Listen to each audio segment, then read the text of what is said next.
When it comes to being a hero, everyone has their ideas of what it is that makes a hero. They've got to be super strong, but also super compassionate and inspirational. They've got to have strong moral values, a strong sense of justice. However, in most fictional works where the hero is set into this fantastical world, they usually have something very great going for them.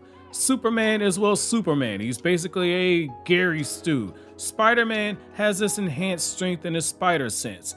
Even Deku from My Hero Academia, someone who's introduced without a quirk, it's because he got his hands on a quirk, in this case multiple quirks, that he's on the road to becoming a truly legendary hero. However, when it comes to Black Clover, we have Asta.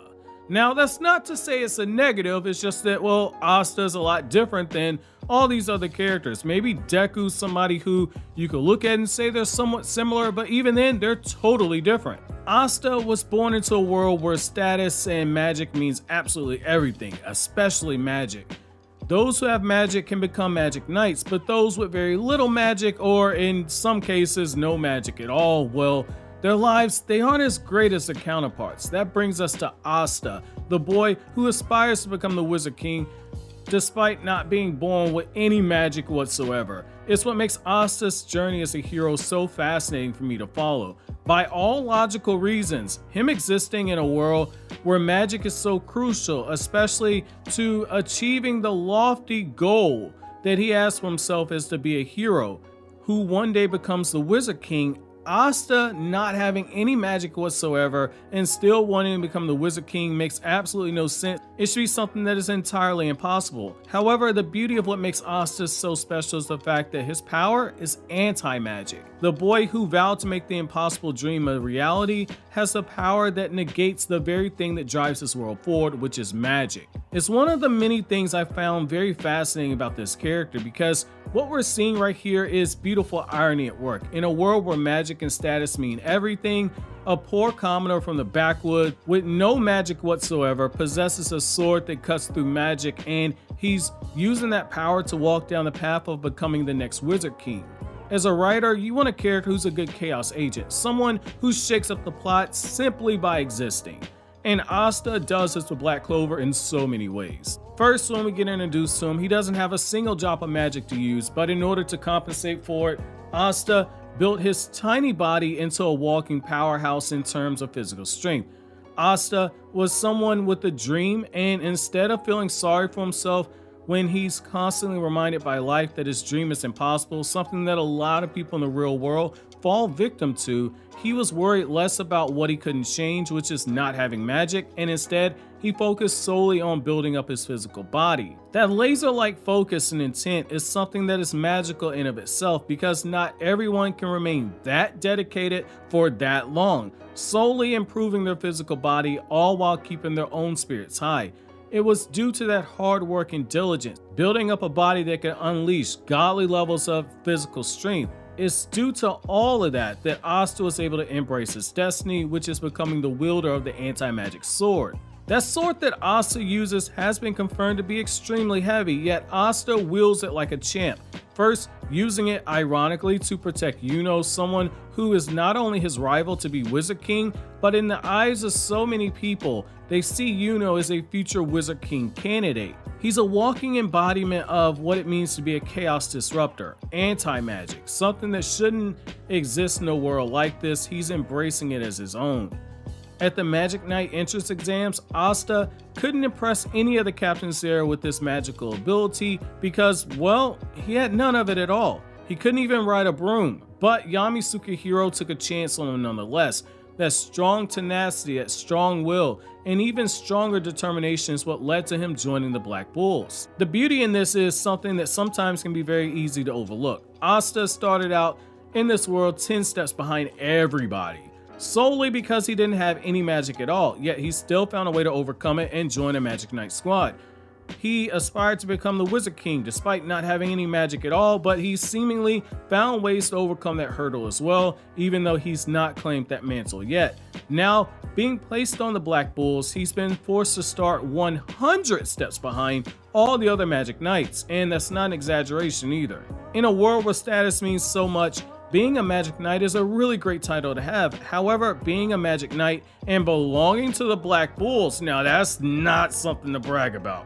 They're consistently looked down upon as a group of misfits. Their captain is always seemingly in an eternal battle with his bowel movements, and they've been consistently recognized as the worst of the Magic Knight squads. Some would argue being placed on a team that is so looked down upon is far worse than not being a Magic Knight at all. For Asta to become the Wizard King, being a member of the Black Bulls would seemingly be his biggest challenge to overcome, but once again, this is where the true beauty of Asta being a Chaos Agent works so well in my opinion. Through his own unorthodox ways, the many missions that Asta went on led to the Black Bulls having negative stars to being a force to be reckoned with.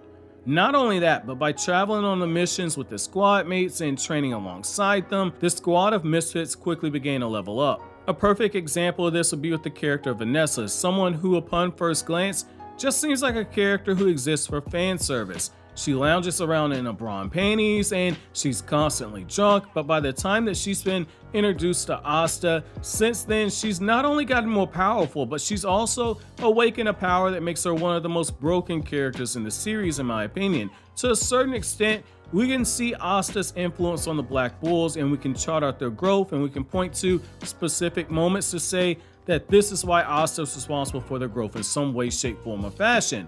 In my opinion, that's part of the true beauty of what makes people a hero. It isn't always about rushing into a burning building to save a crippled old lady.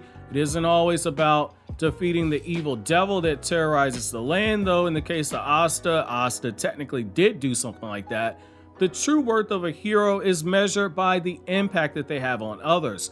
Through Asta's interactions with other Magic Knights from other Magic Knight squads, we've seen them grow into better versions of themselves, some almost immediately upon meeting him, and in some cases, some it happens slowly over time.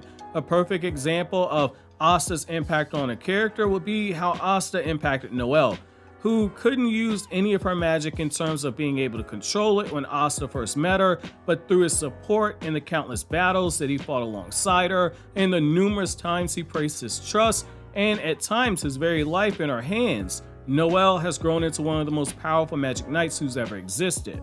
For someone with the dream of being the Wizard King, being able to inspire people is something that is very much needed. While he hasn't been able to do so through dazzling displays of magic, he has been able to do so through his sheer guts and follow through with his actions. This brings us back to Asta being a Chaos Agent in a way. While others who become the Wizard King were able to work their way up the ranks the old traditional way, and through their strong magic powers, it allowed them to have aspects of their characters that helped them through their ascent to becoming Wizard King. Asta is doing so in the direct opposite way. He's taken dirt and he's transformed it into lemonade. He's rising through the ranks and his actions are forcing others to give him the respect that he deserves.